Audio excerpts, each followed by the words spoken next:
House MD was a TV show that premiered in 2004 and ran until 2012. It was a massive hit. I really enjoyed watching it.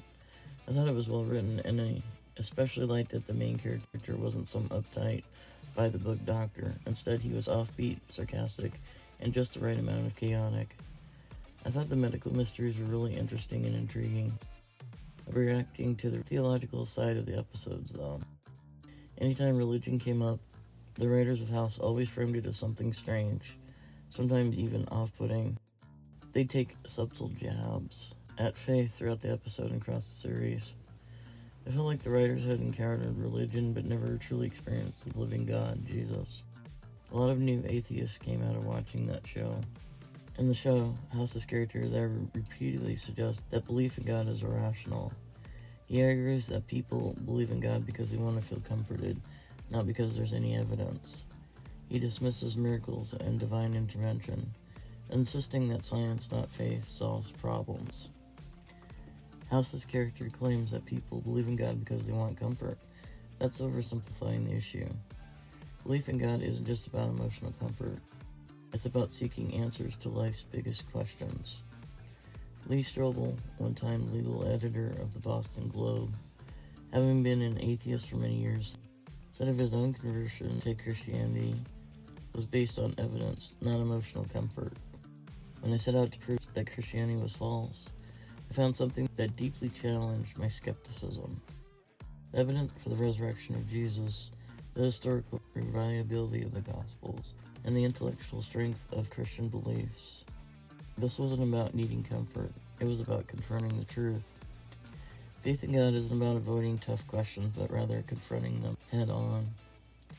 Many scientists, including notable figures like Francis Collin, the former director of the National Institutes of Health, have said that science and faith complement each other. Science explains how things work, but faith offers answers to why we're here and what our purpose is. Science solves problems, but faith addresses deeper questions.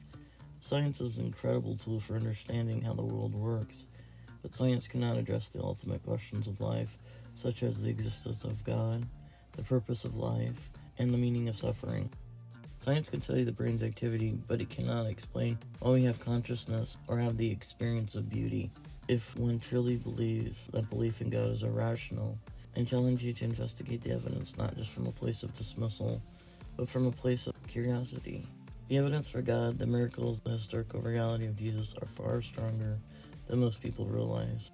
The rational conclusion is that God exists.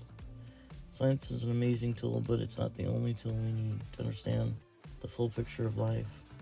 Faith grounded in reason and evidence is the key to unlocking some of life's most profound truths. Dr. House's character makes a sarcastic remark on one of the episodes. God talks to Dr. Chase, and for all we know, Dr. Chase might even talk back.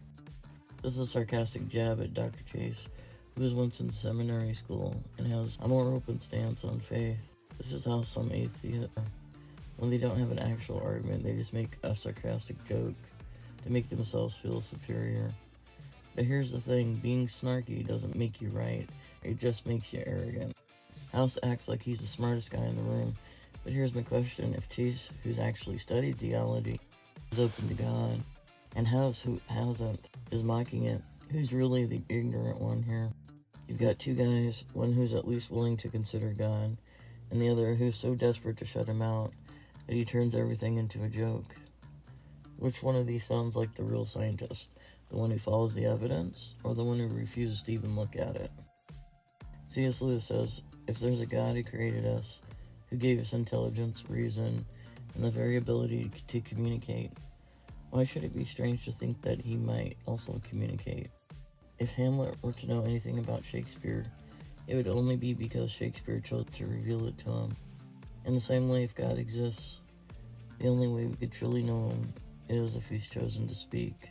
The problem is not that God has spoken, but that men do not wish to hear. If they truly heard, they may have to respond. Talking to God and hearing from God is biblical. Throughout history, God has spoke to his people. My sheep hear my voice, and I know them, and they follow me. Call to me, and I will answer you. The Spirit himself testifies with our spirit that we are God's children. If believing that God speaks makes you crazy, then you have to claim that billions of people throughout history, including some of the greatest minds in science, philosophy, and law, have all been psychotic. Does that really seem likely? Sometimes the hardest thing isn't believing in God, it's trusting Him after life has hurt us. Instead of house mocking Chase or being open to faith, why not take it on a step towards exploring Himself? If God is real and He does speak, wouldn't one want to know? If one is truly open-minded, try asking, God, if you're real, show me.